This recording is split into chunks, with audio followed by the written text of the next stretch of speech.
Hello everyone, welcome back to my channel. तो जैसा कि आप सभी को पता है कि हमारे चैनल पे लक्ष्य बैच 2026-27 ऑलरेडी स्टार्टेड है, जिसमें हमने मैथ्स के कई टॉपिक्स यहाँ पे ऑलरेडी कवर कर लिए हैं। आज हम क्या स्टार्ट करने वाले हैं, आज हम क्लास 11th की फिजिक्स का यूनिट्स एंड मेजरमेंट का वन शॉट करने वाले हैं।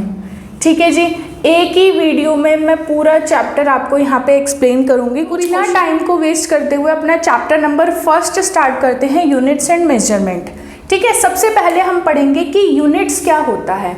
तो वर्ड्स और ग्रुप ऑफ सिंबल्स, उन वर्ड्स को हम यूनिट्स कहेंगे या उन ग्रुप ऑफ सिंबल्स को हम यूनिट्स कहेंगे जो क्या रिप्रेजेंट करेगी, विच रिप्रेजेंट्स द क्वांटिटी यूनिकली। किसी भी क्वांटिटी को एक अलग तरीके से, एक यूनिक तरीके से रिप्रेजेंट जो करेगी वो हो जाएगी यूनिट। जैसे कि किसी चीज़ का वेट है तो वेट को हम किस में मेजर करेंगे, न्यूटन्स में मेजर करेंगे। मास को हम किस में मेजर करेंगे, मास को हम मेजर करते हैं केजीज में। तो वो जो केजी लगने की वजह से, जैसे किसी चीज़ का मास 5 kg है तो 5 के साथ वो जो केजी वर्ड लग गया ना, उससे उसकी क्वांटिटी यूनिक हो गई। अब कंपैरिजन अलग हो जाएगा। मान लो एक लिक्विड है, उसको आप मेजर कर रहे हो 5 लीटर्स, दूसरी तरफ कोई मास है कोई सॉलिड चीज़ का, उसको आप कह रहे हो 5 kg।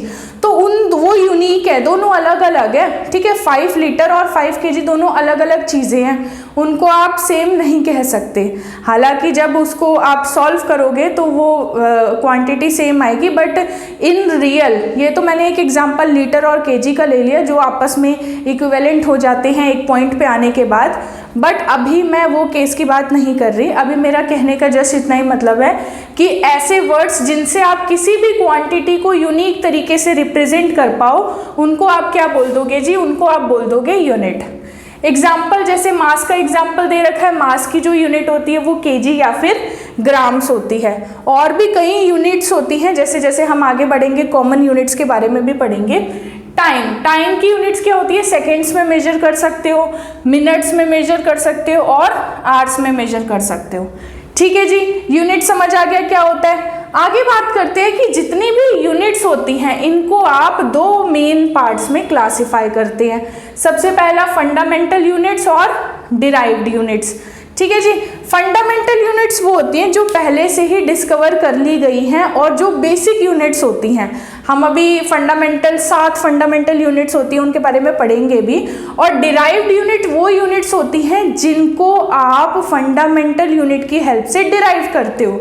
मतलब ये यूनिट्स बनती ही फंडामेंटल यूनिट्स के मतलब ये बनती ही, डिराइव्ड यूनिट जो बनती है ना वो फंडामेंटल यूनिट्स की ही हेल्प से बनती है। क्लियर हो गया, चले जी आगे। तो फंडामेंटल यूनिट क्या होता है उस पर बात करते हैं। Fundamental units which are assumed and can not be derived. ऐसे यूनिट्स जिनको पहले से ही अज्यूम कर लिया गया है और इनको किसी दूसरे यूनिट से डिराइव नहीं किया जाता, इस टाइप की यूनिट्स को आप क्या बोलते हैं, फंडामेंटल यूनिट्स। तो जो बेसिक यूनिट्स हो गई दे आर फंडामेंटल यूनिट्स, और डिराइव्ड यूनिट्स हो गई जो फंडामेंटल यूनिट से बनती है यानी कि डिराइव होती है। क्लियर हो गया।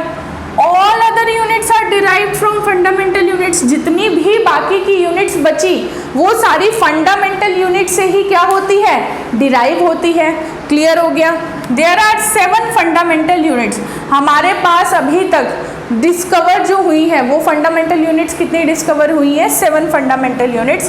तो नंबर 1 सबसे पहले स्टार्टिंग करते हैं मास। पहली यूनिट क्या है, मास।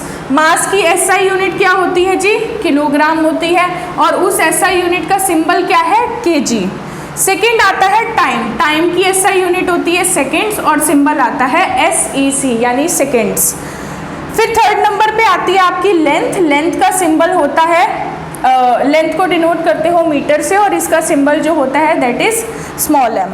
करंट का जो एसआई यूनिट होती है एम्पियर और उसका जो सिंबल होता है यूनिट का दैट इज कैपिटल ए यानी एम्पियर। फिफ्थ नंबर पे आता है amount of substance.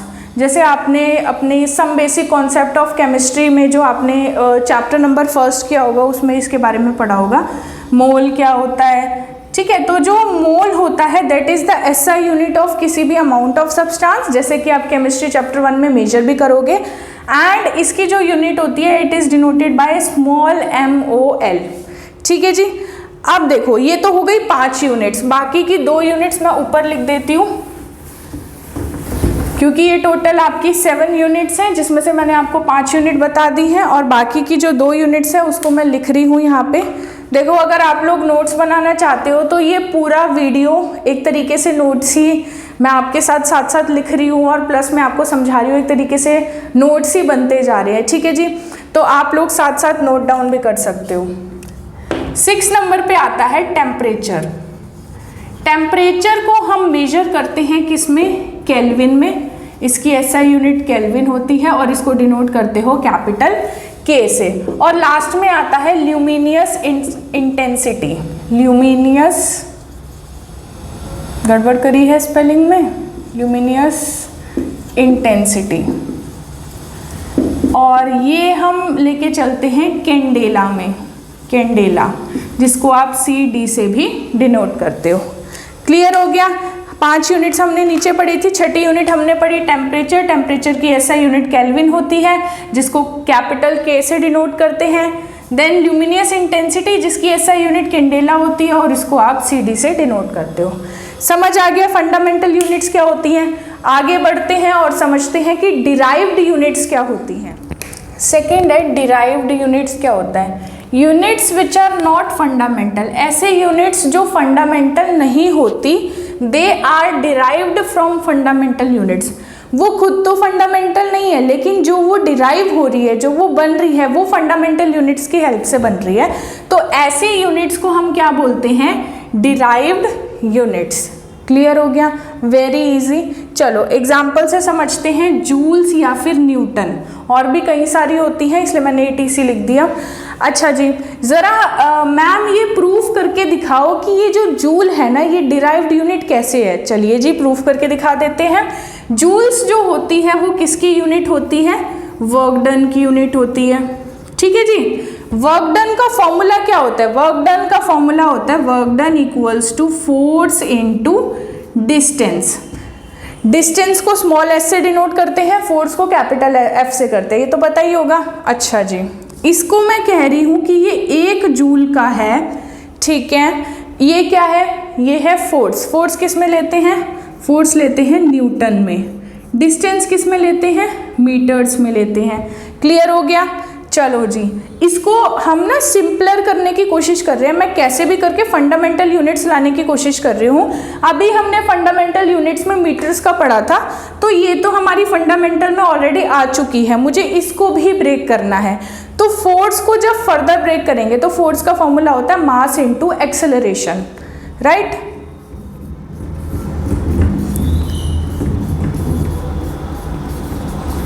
Mass into acceleration.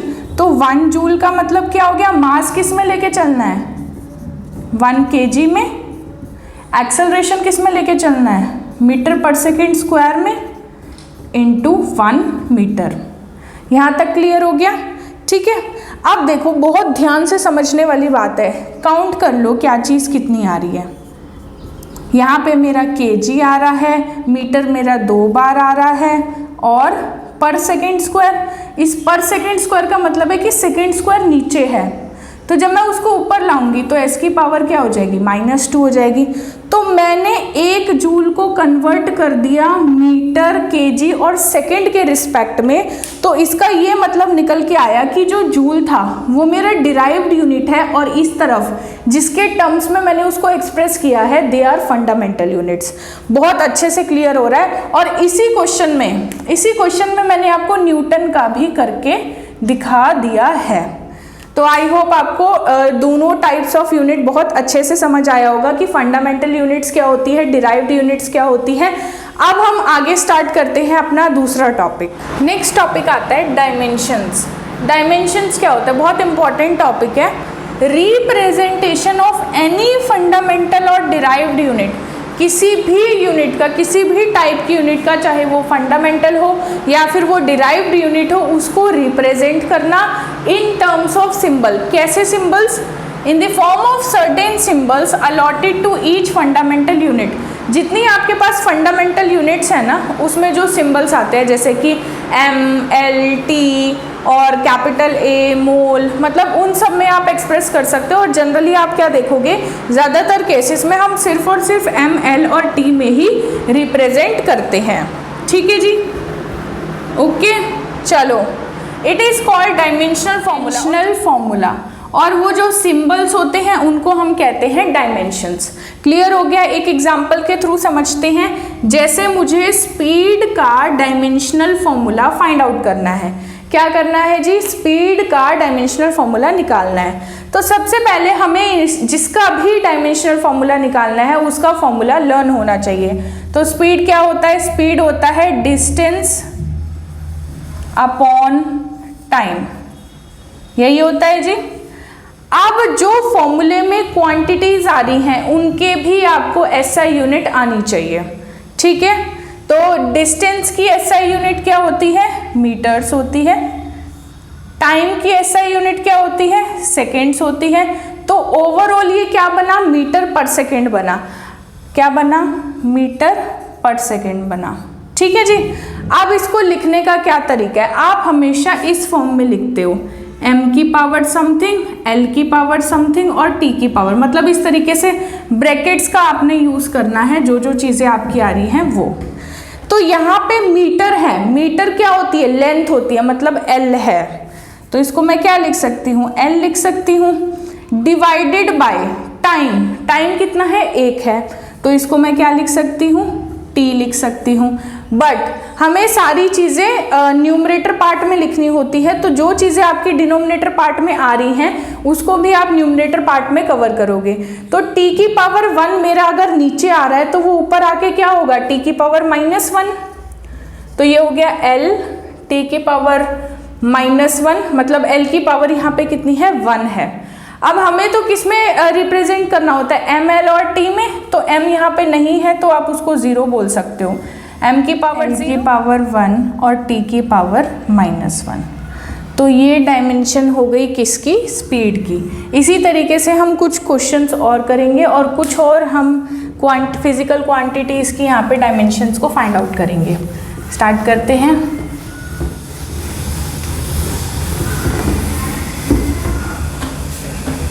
इसमें हमारा आता है एक्सेलरेशन। एक्सेलरेशन का फॉर्मूला क्या होता है जी? एक्सेलरेशन होता है change in velocity divided by time. Change in velocity divided by time. अब अभी हमने स्पीड का डायमेंशनल फॉर्मूला निकाला था, कितना आया था? m0, l1 और t-1। ठीक है, तो जो स्पीड का होता है वही वेलोसिटी का होता है। दिस इज सो क्योंकि उनकी यूनिट्स जो हैं दोनों की वो बिल्कुल सेम मैच करती हैं एक दूसरे से। तो आप क्या करोगे? दोनों का ही यहाँ पे लिख दोगे डायमेंशनल फॉर्मूला। m0, l1 और t-1 है डिवाइडेड बाय t, मतलब t1 है। अब इसको जब आप कंबाइन करोगे तो ये ऊपर चला जाएगा, तो नेक्स्ट स्टेप में कितना आ जाएगा? नेक्स्ट स्टेप में आ जाएगा m0, l1 और t-1, सॉरी -2, क्योंकि -1 ऑलरेडी था, ये 1 ऊपर जाएगा तो -1 में कन्वर्ट होगा, तो -1 कितने हो गए? -2 हो गए। क्लियर हो गया कैसे निकाला है? चलिए जी, मोमेंटम की बात करते हैं। तो मोमेंटम का जो फॉर्मूला होता है that is mass into velocity. देखो भाई, अगर आपको फॉर्मूले लर्न नहीं है ना तो ये करने में, डायमेंशनल फॉर्मूला निकालने में आपको बहुत प्रॉब्लम आने वाली है। इसलिए आपका जो मेन टारगेट है वो होना चाहिए फॉर्मूला को फाइंड आउट करने का। तो मास कितना है? मास है जी भैया केजीज में होता है मास, तो मैं m लिख रही हूँ। वेलोसिटी, वेलोसिटी का भी हमने निकाला था, l-1 होता है, तो l1 t-1। अब यहाँ पे m की पावर 0 लिखने की नीड नहीं है क्योंकि m की पावर में ऑलरेडी कुछ है। ठीक है जी, तो आई थिंक आंसर आ चुका है आपका, है ना? m1, l1, t-1 आंसर आ चुका है आपका, कोई इशू नहीं है।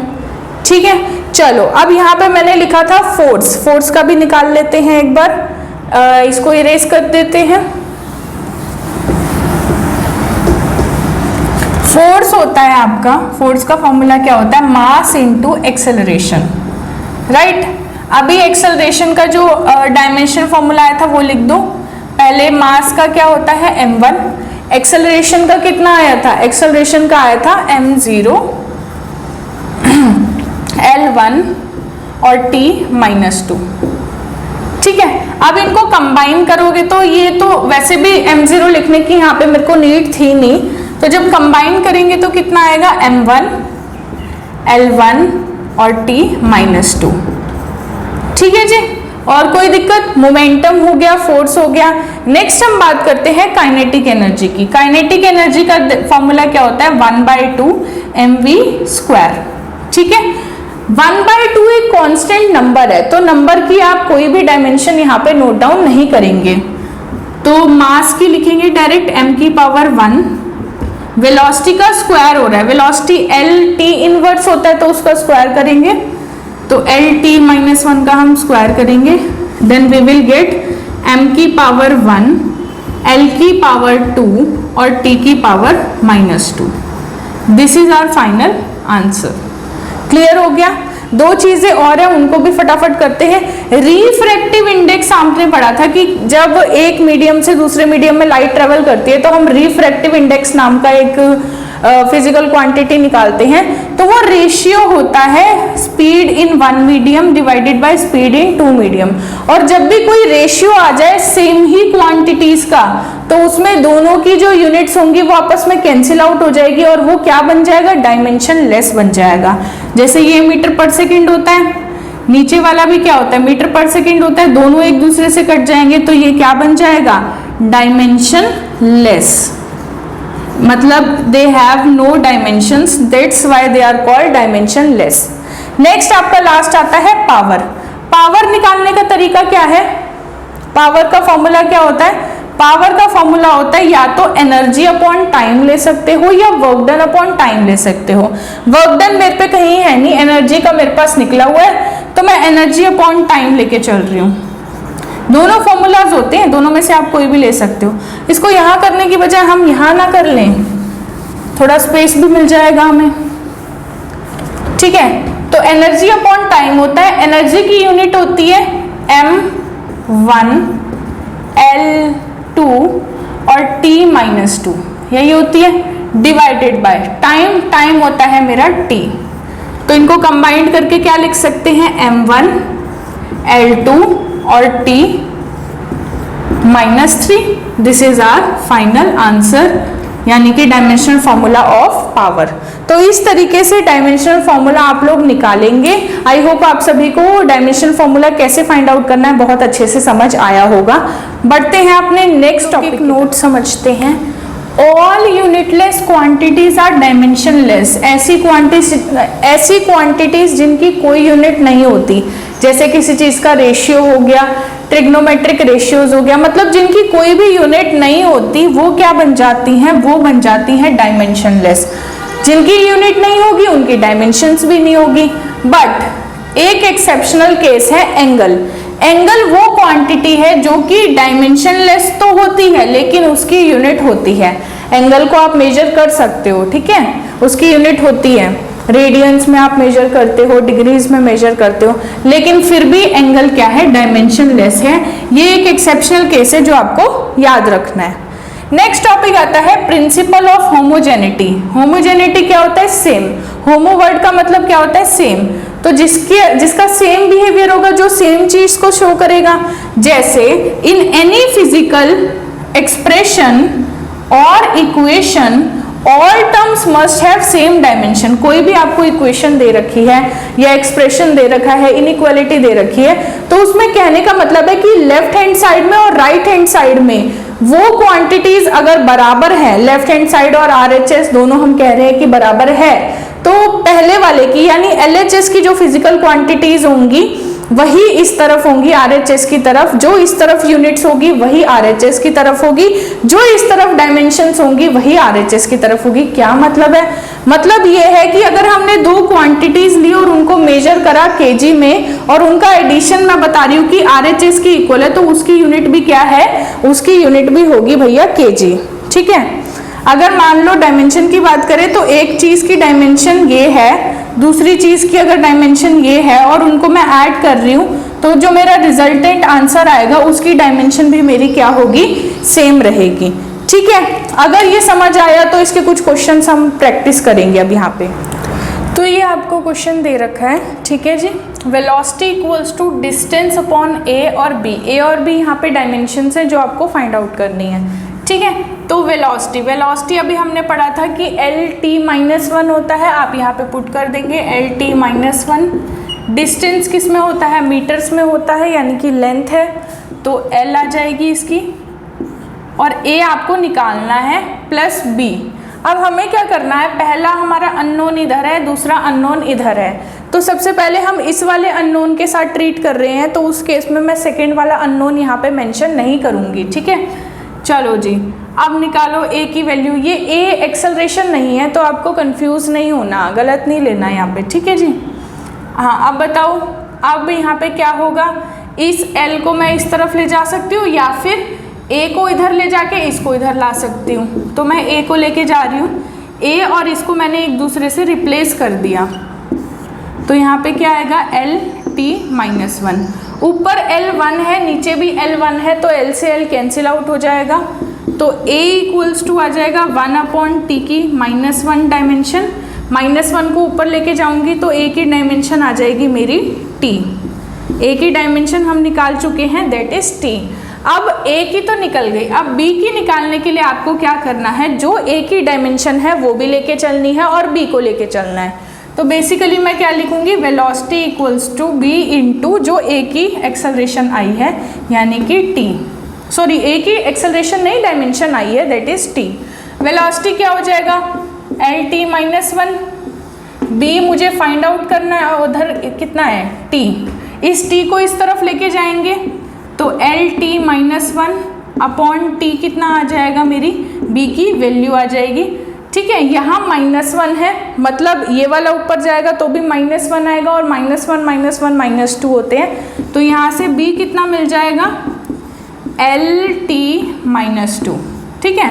और अगर स्टैंडर्ड फॉर्म में लिखते हैं तो m0 L1 और t कितना मिलेगा, -2। यही अगर मैं a को लिखना चाहूँ स्टैंडर्ड फॉर्म में, तो a क्या बनता, m अवेलेबल नहीं है तो m0, L अवेलेबल नहीं है तो L भी 0, और T कितना, T बनता 1, T को मैं कितना लिखती, 1।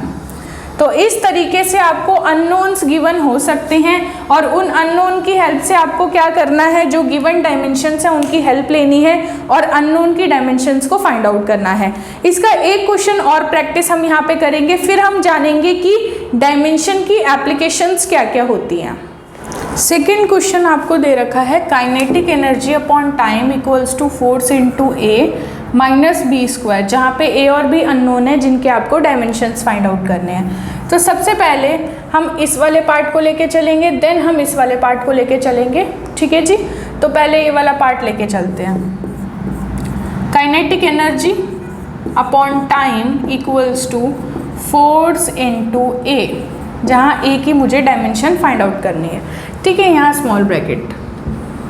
चलो, काइनेटिक एनर्जी अभी अभी हमने फाइंड आउट किया था, कितना होता है, अभी अभी हमने फाइंड आउट किया था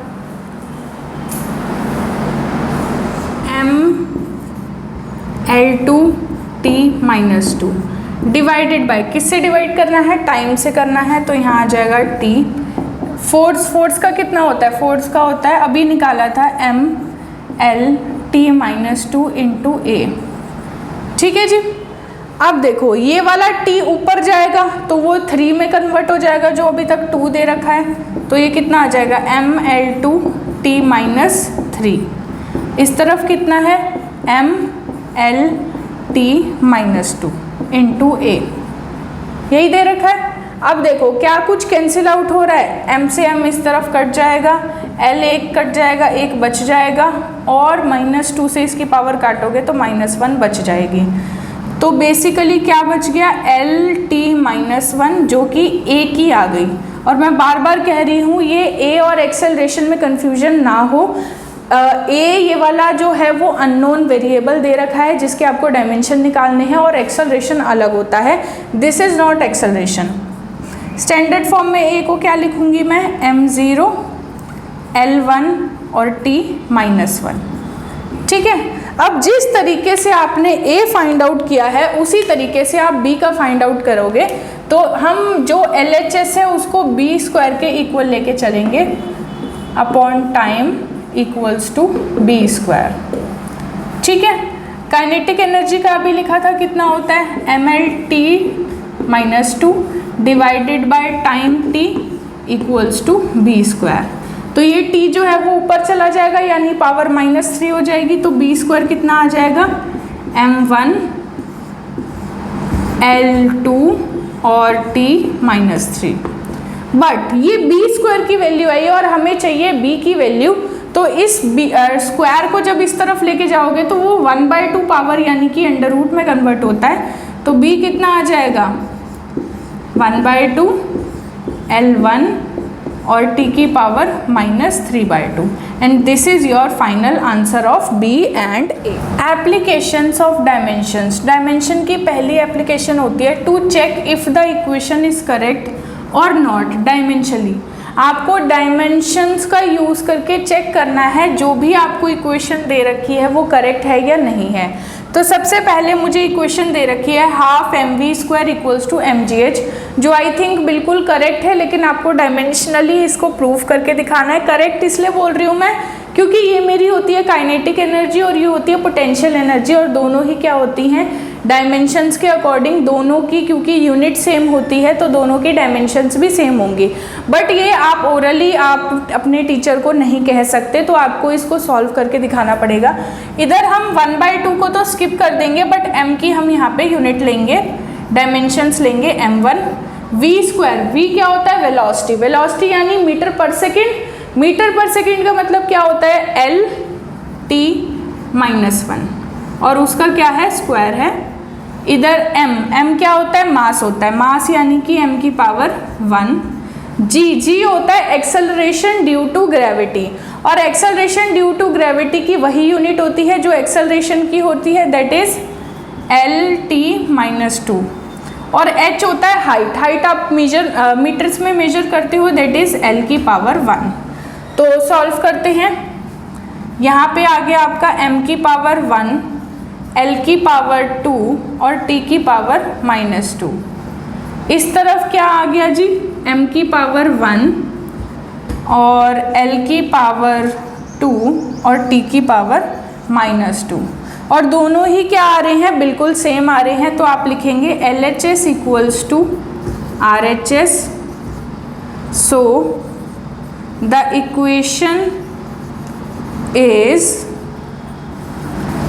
इक्वेशन इज डायमेंशनली, मतलब डायमेंशन के अकॉर्डिंग देखा जाए तो डायमेंशनली ये बिल्कुल करेक्ट है। क्लियर। चले जी आगे। चलो एक क्वेश्चन इसका और लेके देखते हैं और समझते हैं, क्योंकि एक से मुझे नहीं लगता आपको थोड़ा क्लियर हुआ होगा। जो भी बचा फूचा है और जो क्लियर नहीं हुआ है वो सेकंड वाले क्वेश्चन से बहुत अच्छे से क्लियर हो जाएगा। स्टार्ट करते हैं बच्चों। सेकंड इक्वेशन दे रखी है pressure equals to density into h। ठीक है जी, चलो स्टार्ट करते हैं। प्रेशर की यूनिट क्या होती है, कोई मुझे प्रेशर की यूनिट बताएगा। प्रेशर होता है आपका फोर्स अपॉन एरिया।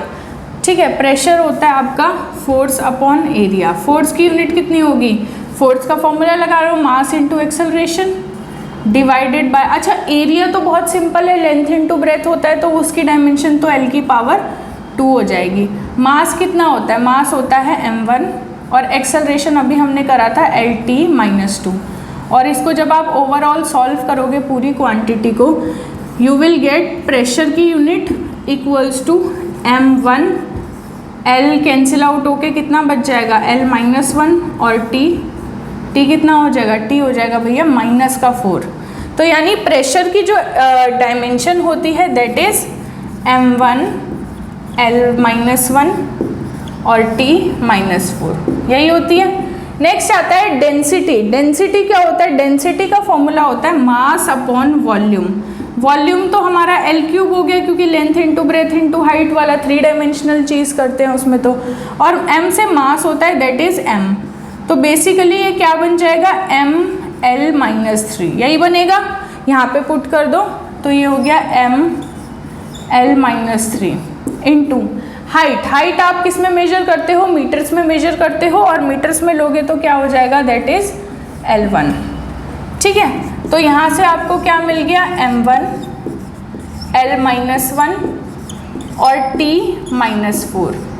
इस तरफ क्या मिलेगा, M1 L बन जाएगा -2, क्योंकि इधर -3 था और यहाँ 1 था तो वो -2 बन गया। अब देखो M1 से M1 कैंसिल आउट हो रहा है, ठीक है, और क्या बचेगा,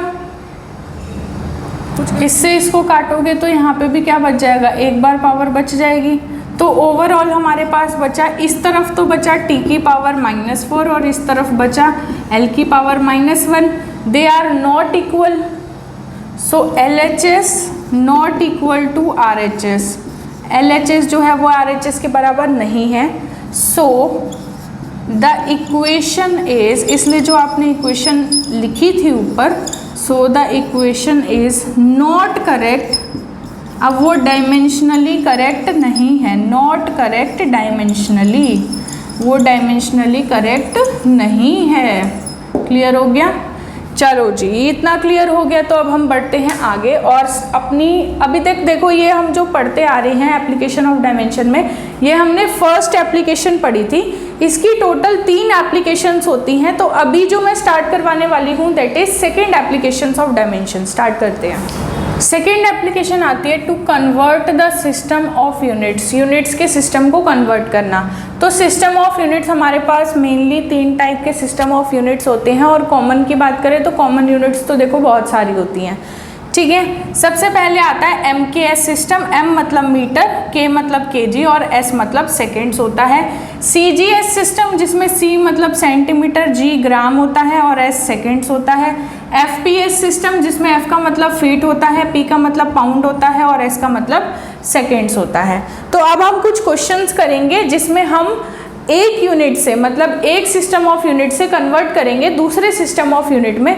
तो 2-3 क्वेश्चंस अच्छे से हम यहाँ प्रैक्टिस कर लेते हैं, सो दैट आपका ये वाला जो कॉन्सेप्ट है कि एक सिस्टम ऑफ यूनिट से दूसरे में कैसे कन्वर्ट किया जाता है वो अच्छे से यहाँ पे क्लियर हो जाएगा। फिर हम बढ़ेंगे अपने थर्ड एप्लीकेशन की तरफ, आगे बढ़ेंगे। ठीक है, और इसके बाद थर्ड एप्लीकेशन होगी, उसके क्वेश्चंस होंगे, एंड देन आपका सिग्निफिकेंट फिगर्स जो कि आपका इस चैप्टर का लास्ट टॉपिक है वो होगा, और देन चैप्टर जो है वो आपका एंड हो जाएगा। तो वन शॉट में हमारा ये चैप्टर है पूरा। आप अपने फ्रेंड्स को भी इसको रिकमेंड कर सकते हो, ये वाली सीरीज़ को, जिसमें हम हर एक चैप्टर को वन शॉट में कवर करेंगे। अलग अलग लेक्चर्स बनाना थोड़ा पॉसिबल नहीं हो पाता, क्योंकि काफ़ी लंबे लंबे लेक्चर्स हो जाएंगे और बच्चे उसको वॉच भी नहीं करते। बट वन शॉट में सारी चीज़ें जब आपको एक ही वीडियो में एक ही जगह मिल रही हैं, तो ये आप ही के लिए बहुत ज़्यादा एडवांटेजियस हो चुका है। ठीक है, अच्छा एक चीज़ और, ये जितने भी मैंने यहाँ पे चीज़ें लिखी हैं, अगर आप साथ साथ इसको नोट डाउन कर रहे हो तो बहुत अच्छी बात है, आपका कॉन्सेप्ट साथ साथ क्लियर होगा। नहीं नोट डाउन कर ले और नोट्स चाहिए तो आपको उसके लिए व्हाट्सएप चैनल या टेलीग्राम चैनल या फिर ब्लॉग पे विजिट करना पड़ेगा। तीनों चीज़ों का लिंक जो है वो मैं आपको डिस्क्रिप्शन में डाल दूंगी, तो आप वहाँ पर जाके विजिट करके चेकआउट कर सकते हो। ठीक है, और आई होप मैथ्स की सीरीज़ भी आप लोग वॉच कर रहे होंगे। अभी मैं मैथ्स उस पर पढ़ा रही हूँ, और chemistry I think Ashwani sir पढ़ा रहे हैं, तो वॉच करना, पढ़ाई करो अच्छे से। तो अच्छे से पढ़ाई करो, वॉच करो वीडियोस को, ठीक है, सीखो, जो डाउट्स आते हैं उनको कमेंट करो। ठीक है जी, अगर फर्स्ट की बात करें तो convert 5 kg² metre square second -2 into CGS सिस्टम। आपको इसको CGS सिस्टम में कन्वर्ट करना है। CGS का मतलब क्या होता है, C for centimetre, G for gram और S फॉर सेकेंड। इसमें आपको इसको कन्वर्ट करना है।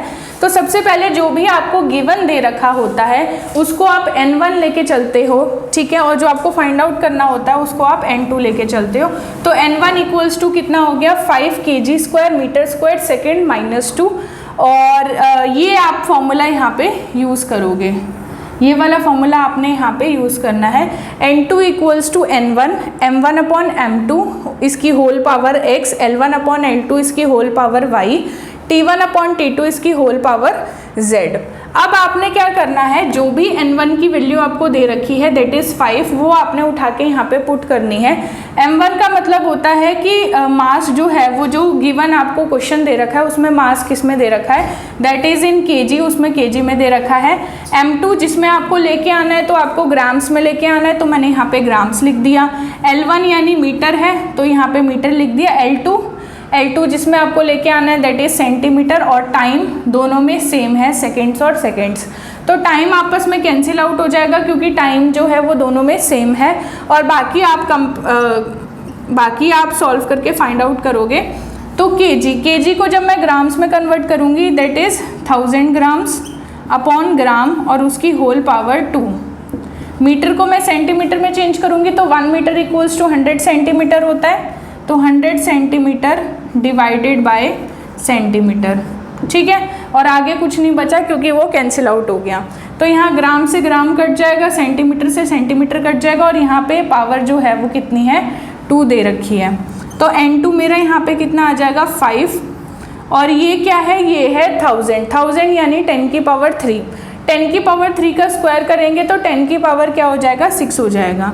तो यहाँ पे आप क्या लिख देंगे, 10 की पावर 6 इंटू ये क्या है 100 मतलब 10 की पावर 2, और स्क्वायर का स्क्वायर करते हो तो 10 की पावर कितनी बनती है, 4 बनती है। तो n2 मुझे कितना मिल गया, 5 मल्टीप्लाई 10 की पावर 10, क्योंकि यहाँ 10 की पावर 6 है और वहाँ 10 की पावर 4 है, दोनों पावर्स आपस में ऐड होके 10 बन जाएंगी। तो n2 कितना आ जाएगा, n2 आ जाएगा 5 इंटू 10 की पावर 10, और यूनिट इसकी क्या आएगी, ग्राम स्क्वायर, सेंटीमीटर स्क्वायर और सेकेंड -2। मतलब वही वाली यूनिट को हमने कन्वर्ट कर दिया किसमें, CGS सिस्टम ऑफ यूनिट्स में। तो आई होप आपको ये वाली चीज़ क्लियर हुई होगी। एक क्वेश्चन की यहाँ पे और प्रैक्टिस कर लेते हैं सो दैट आपको ये कॉन्सेप्ट पूरी तरीके से क्लियर हो जाए। नेक्स्ट क्वेश्चन है 8 Newton into CGS system. Newton यानी कि फोर्स की यूनिट। तो फोर्स का अभी हमने डायमेंशन फॉर्मूला कई बार अब हमने रिवाइज कर लिया, आपको याद हो जाना चाहिए, फिर भी मैं एक बार लास्ट टाइम बता दी हूँ आपको। फोर्स होता है मास इंटू एक्सेलरेशन। तो मास होता है आपका m1 और एक्सेलरेशन आपका क्या होता है, L1t-2। ये होती है आपकी फोर्स की, यानी कि 1 न्यूटन का मतलब। तो मुझे 8 न्यूटन को अगर कन्वर्ट करना है तो मेरा यहाँ पे n1 कितना हो जाएगा, 8 न्यूटन हो जाएगा। क्लियर हो गई ये वाली चीज़। चलिए जी, अब बात करते हैं आगे। अब मुझे पहले तो मैं यहाँ पे फॉर्मूला नोट कर देती हूँ, n2 इक्वल्स टू n1। क्या फॉर्मूला होता है, आई होप आपको लर्न हो गया होगा। m1/m2 की होल पावर x, L1/L2 की होल पावर y और T1/T2 की होल पावर z। ठीक है जी, ये आपका फॉर्मूला होता है। अब n1 यहाँ पे कितना है मेरा, 8 न्यूटन, तो n2 क्या हो जाएगा, 8। आपने यूनिट नहीं लिखनी, न्यूटन यहाँ पे मेंशन नहीं करना। m1, अब फोर्स दे रखा है तो फोर्स में m1 क्या है, m की पावर 1, और वो किस में है, kgs में दे रखा है। ठीक है, तो kg अपॉन जिसमें कन्वर्ट करना है वो लिखोगे, यानी कि ग्राम्स, और इस x की जगह क्या आएगा, जितनी उसमें डायमेंशन है। फिर आता है L1 उसमें क्या है, लेंथ है जो कि मीटर्स में दे रखी है और कन्वर्ट करनी है सेंटीमीटर में, और उसकी भी पावर कितनी है, 1 है। देन आता है आपका T1, दोनों ही केस में सेकेंड्स होता है, तो यहाँ पे भी आ जाएगा आपका सेकेंड डिवाइडेड बाय सेकेंड और उसकी होल पावर -2, जो आपस में कैंसिल आउट हो जाएगा, तो उसका तो कोई रोल बचा ही नहीं है। ठीक है जी, उसके बाद n2 कितना हो जाएगा, 8। kg को जब आप ग्राम में कन्वर्ट करोगे तो 1 kg इक्वल्स टू 1000 ग्राम होता है, तो आप यहाँ पे लिख देंगे 1000 gram divided by gram, gram से ग्राम कट जाएगा, whole power 1। 1 metre equals to 100 centimetre होता है, तो 100 centimetre divided by centimetre, centimetre से सेंटीमीटर कट जाएगा, 1 पावर आ जाएगी, और आगे यहाँ पे कुछ भी नहीं बचेगा। तो n2 कितना आ जाएगा, 8 मल्टीप्लाई 10 की पावर 3 और यहाँ 10 की पावर 2, यानी कि ओवरऑल कंबाइन करोगे तो n2 कितना आ जाएगा, 8 इंटू 10 की पावर 5। और जो CGS सिस्टम है उसमें न्यूटन की जगह डाइन्स लग जाता है। क्या लग जाता है, डाइन्स इसकी यूनिट आ जाती है। तो इस तरीके से n2 की ये वैल्यू हो गई। तो हमने 1 न्यूटन को कन्वर्ट कर दिया डाइन्स के रिस्पेक्ट में, तो 1 न्यूटन का मतलब हो गया 10 की पावर 5 डाइन्स और 8 न्यूटन का मतलब हो गया 8 इंटू 10 की पावर 5 डाइन्स। तो ये हमारी दो एप्लीकेशंस थी डायमेंशन की जो अभी तक हमने पढ़ी हैं, और अब हम अपनी थर्ड एप्लीकेशन जो कि हमारी लास्ट एप्लीकेशन होने वाली है, उसके बाद हम सिग्निफिकेंट फिगर्स करेंगे और ये चैप्टर हमारा कंप्लीट हो जाएगा। थर्ड एप्लीकेशन आती है to derive the formula dimensionally. किसी भी फिजिकल क्वांटिटी का डायमेंशनली फॉर्मूला डिराइव कैसे करना है वो चीज़ यहाँ पे आती है। क्वेश्चन से समझेंगे। सबसे पहले आपको क्वेश्चन नंबर फर्स्ट दे रखा है, if power of a moving object depends on force. किसी भी मूविंग ऑब्जेक्ट की जो पावर है वो फोर्स पे अगर डिपेंड कर रही है, मतलब फोर्स जो है, मतलब पावर जो है that is depending on force and velocity, then आपको उसका फॉर्मूला डिराइव करना है। तो आपको सॉल्यूशन में हर स्टेप में कैसे करना है मैं आपको बता देती हूँ। स्टेप बाय स्टेप करेंगे, बिल्कुल एक एक चीज़ को समझेंगे। सबसे पहले क्वेश्चन कह रहा है कि जो पावर है ना वो डिपेंड कर रही है मतलब प्रोपोर्शनल है। अब ये इन्वर्सली प्रोपोर्शनल भी हो सकता है और डायरेक्टली प्रोपोर्शनल भी हो सकता है। किसके प्रोपोर्शनल है? एक तो फोर्स के और दूसरा वेलोसिटी के। ठीक है, तो फोर्स की पावर मैं x ले रही हूँ और वेलोसिटी की पावर y ले रही हूँ। अगर किसी की भी वैल्यू नेगेटिव आती है x या y में से, मतलब कि आपका क्या हो जाएगा, इन्वर्सली प्रोपोर्शनल, और पॉजिटिव पावर होती है तो वो शो करेगा डायरेक्टली प्रोपोर्शनल वाली चीज़ को। ठीक है जी, अब आपने क्या करना है, इनकी डायमेंशंस लिखनी है। तो पावर की डायमेंशन क्या होती है, इसकी क्या होती है वो आपको पता होनी चाहिए। उससे पहले ये जो प्रोपोर्शनल का साइन है इसको जब आप हटाओगे तो यहाँ पे कांस्टेंट आ जाएगा, फोर्स की पावर x आ जाएगी, वेलोसिटी की पावर y आ जाएगी। पावर का आपको यहाँ पे डायमेंशन नोट करना है। पावर होता है एनर्जी अपॉन टाइम, और एनर्जी का डायमेंशन कितना होता है भैया? एनर्जी का डायमेंशन चलो निकाल ही लेते हैं। पावर होता है एनर्जी अपॉन टाइम। एनर्जी क्या होता है? फोर्स इंटू डिस्टेंस ले लो, force into distance upon time. Force कितना होता है? Mass into acceleration. ठीक है, अब इन सब का बेसिकली आपको यूनिट लिखना है। तो m1 क्या बनेगा जी? m1 l1, और एक्सेलरेशन होता है मीटर पर सेकेंड स्क्वायर, तो lt माइनस 3 आ जाएगा क्योंकि नीचे भी एक t है, तो l हो जाएंगे 2 और m हो जाएगा 1। तो यानी इसका डायमेंशन क्या बना? m1 l2 और t माइनस 3। k कांस्टेंट है, आप उसको एज इट इज़ नोट करेंगे। फोर्स क्या होता है? मास इंटू एक्सेलरेशन होता है, यानी m1 lt माइनस 2 हो जाएगा, m1 lt माइनस 2। उसकी होल पावर कितनी? x। v वेलोसिटी होता है, वेलोसिटी मीटर पर सेकेंड होता है, तो मीटर पर सेकेंड यानी कि lt माइनस 1 की पावर y, ये आ जाएगा। ठीक है जी, अब हमें शुरू करनी है कंपेयरिंग। तो उससे पहले हम क्या करेंगे, यहाँ पे थोड़ा सा फर्दर सॉल्व करेंगे। तो क्या आ जाएगा? m1 l2 t minus 3 equals to k। Open करेंगे यहाँ पे तो क्या आएगा? m की पावर x, l कितना आएगा? x इधर y उधर, तो x प्लस वाई। t कितना आएगा? माइनस 2x इधर और माइनस y उधर, तो minus 2x minus y। Clear हो गया? बाय कंपेयरिंग बोथ साइड या फिर ऑन कंपेयरिंग आपको क्या मिल जाएगा? कंपेयर करोगे तो x मिल जाएगा आपको 1, ठीक है, x प्लस वाई आपको मिल जाएगा 2, और क्या मिलेगा जी? और मिल जाएगा मुझे माइनस 2x माइनस वाई इक्वल्स टू माइनस 3, जिसमें से x की वैल्यू क्या है? 1 है। तो जब आप यहाँ 1 पुट करोगे तो क्या होगा? माइनस 2 को उधर ले जाओगे तो प्लस 2, यानी कि माइनस 1 बचेगा, तो y 1 आ जाएगा। ठीक है, तो यहाँ पे लिख दो y इक्वल्स टू 1। अगर x 1 है और y 1 है तो ये वाली इक्वेशन भी हमारी सेटिस्फाई हो रही है, 1 + 1 2 ही होता है। तो हमने सक्सेसफुली x और y की वैल्यू निकाल ली।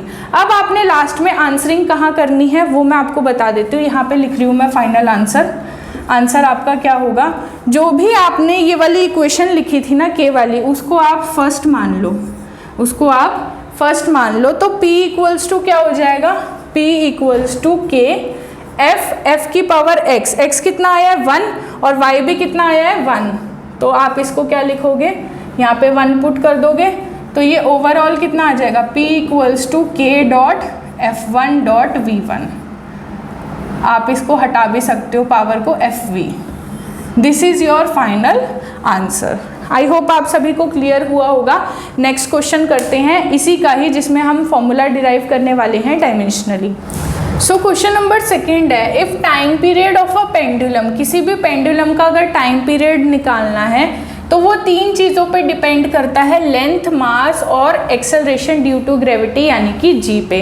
तो सबसे पहला स्टेप मैंने आपको बताया था कि जो भी जिस भी चीज़ पे वो डिपेंड करेगा वो आपको लेट करना है। तो टाइम पीरियड को हम कैपिटल टी से डिनोट कर रहे हैं, ये प्रपोर्शनल हो जाएगा उन तीन चीज़ों के, लेंथ की पावर x, मास की पावर y और एक्सेलरेशन ड्यू टू ग्रेविटी की पावर z। क्लियर हो गया? चलिए जी आगे करते हैं। इसके प्रोपोर्शनल के साइन को हटाने के लिए हम k यूज़ करते हैं, l की पावर x, m की पावर y और g की power z। This is our equation number 1। Clear हो गया? चलो जी, अब वही सेम स्टेप टाइम पीरियड यानी कि इसकी डायमेंशन t1 हो जाएगी, t1 equals to k। l क्या है? लेंथ है, लेंथ की डायमेंशन l1 रहेगी, तो l power x dot. m क्या है यहाँ पे? मास, तो मास यानी कि m1 हो गया। g acceleration due to gravity है, तो उसकी और एक्सेलरेशन दोनों की डायमेंशन सेम रहती हैं, तो दैट इज lt माइनस 2 की पावर z हो गई। तो यहाँ पे क्या बचा? t की पावर 1 k, और इनको कंबाइन करेंगे तो क्या बनेगा? m1 l की पावर x प्लस z और t की पावर माइनस 2z। ठीक है, अब सेम चीज़ यहाँ पे करेंगे, कंपेयर करो सबसे पहले। ऑन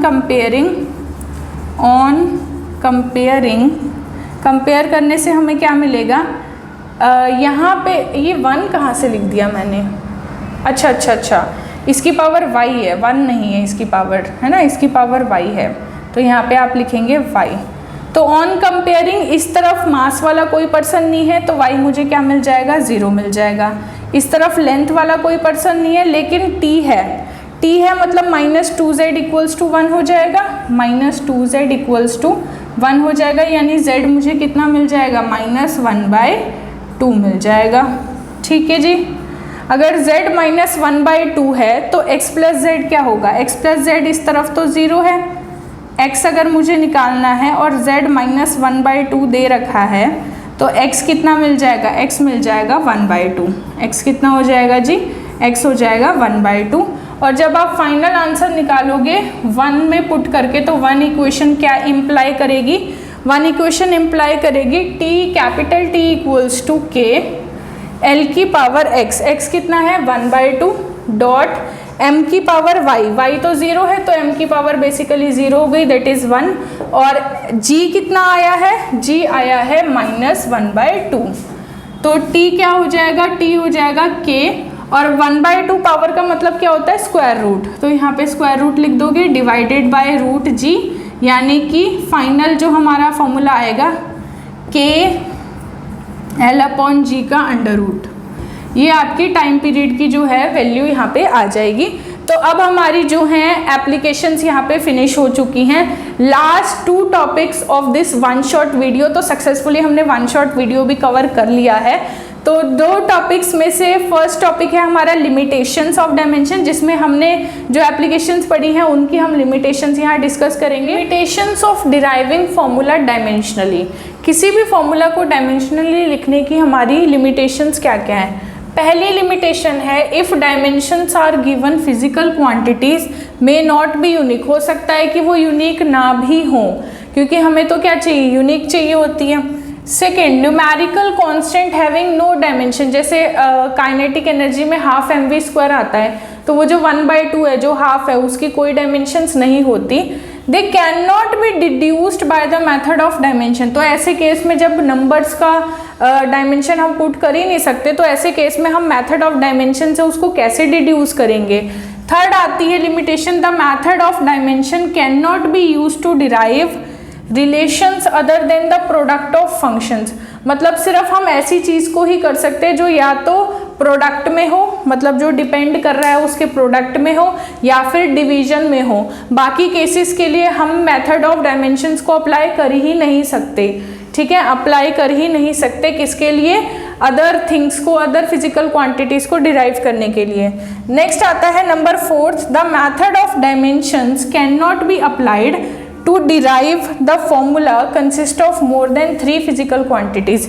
अगर 3 फिजिकल क्वांटिटीज से ज़्यादा फिजिकल क्वांटिटीज आपको दे रखी हैं तो मेथड ऑफ डायमेंशन वहाँ पे कोलैप्स हो जाता है, वहाँ पे फेल हो जाता है, उस चीज़ के लिए वो काम नहीं करता। ठीक है जी, आई होप ये समझ आई हो limitations of deriving formula dimensionally. So अब हम स्टार्ट करते हैं सिग्निफिकेंट फिगर्स। नेक्स्ट टॉपिक आता है सिग्निफिकेंट फिगर्स। सिग्निफिकेंट फिगर्स के कुछ रूल्स मैंने यहाँ पे लिखे हैं, 5 रूल्स ये और 2 और होते हैं, 7 रूल्स टोटल होते हैं। अगर आपको सिग्निफिकेंट फिगर्स पहचानना है तो ये 7 रूल आपको अच्छे से आने चाहिए। Rule number 1, all non zero digits are significant. जितने भी ऐसे डिजिट्स हैं जो ज़ीरो नहीं हैं, नॉन ज़ीरो है, मतलब ज़ीरो को छोड़ के जितने भी डिजिट्स हैं वो सिग्निफिकेंट होंगी। एग्जाम्पल की अगर मैं बात करूँ तो जैसे अगर आपको 2, 4, 0 दे रखा है तो इसमें मैं पूछूं आपसे कितने सिग्निफिकेंट फिगर्स है, कितने सिग्निफिकेंट डिजिट्स हैं, तो 3 डिजिट यहाँ पे सिग्निफिकेंट है। ठीक है। सेकेंड पॉइंट है all zeros that are found between non zero digits are significant. 2 non zero digits के बीच में अगर जीरो आ रहा है तो वो भी सिग्निफिकेंट में काउंट होगा। तो 1, 2 एंड 3, इसमें भी कितने हो गए, 3 सिग्निफिकेंट फिगर्स हो गए। नेक्स्ट आता है leading zeros are not significant. Leading का मतलब होता है जो स्टार्टिंग में अगर जीरो आता है, जैसे इसी नंबर को मैं अगर ऐसे लिख दूँ 0 to 5, तो स्टार्टिंग में जो जीरो है जो कि हमारा लीडिंग जीरो है वो सिग्निफिकेंट में काउंट नहीं होगा। तो इस केस में सिग्निफिकेंट फिगर्स कितने हैं, 2, 2 और 5। ठीक है जी। नेक्स्ट रूल आता है trailing zeros to the right of it with decimal place are not significant. Decimal place के बाद अगर पॉइंट है, मतलब जो डेसिमल प्लेस होता है, पॉइंट होता है, उसके बाद अगर जीरो आ रहे हैं, कितने भी, 1 भी आ सकता है, 2 भी आ सकता है, कितने भी आ रहे हैं, तो वो सिग्निफिकेंट फिगर में काउंट नहीं होंगे। मतलब इस केस में आपके सिग्निफिकेंट फिगर्स कितने होंगे, 1, 2, 3। ठीक है। बट अगर किसी चीज़ के बीच में जीरो आ रहा होता, जैसे 4 के बीच में यहाँ जीरो आ जाता, 4, 0, 5, 0, 2, तब उसमें जीरो काउंट होता, क्योंकि ये वाली चीज़ आ जाती। नेक्स्ट 5th रूल क्या कहता है, trailing zeros for a whole number. किसी होल नंबर के लिए जिसका एंड डेसिमल पॉइंट पे हो रहा है, उस केस में जो जीरोस होंगे, ट्रेलिंग जीरोस होंगे, वो क्या होंगे, सिग्निफिकेंट फिगर होंगे। जैसे कि 452.0 है, तो डेसिमल प्लेस से पहले आपका आ रहा है ना, ठीक है, पहले काउंट हो रहा है, होल नंबर है, तो उस केस में आप उसको काउंट करोगे तो यहाँ पे जो सिग्निफिकेंट फिगर्स हो जाएंगे वो कितने हो जाएंगे, 4 सिग्निफिकेंट फिगर्स यहाँ पे हो जाएंगे।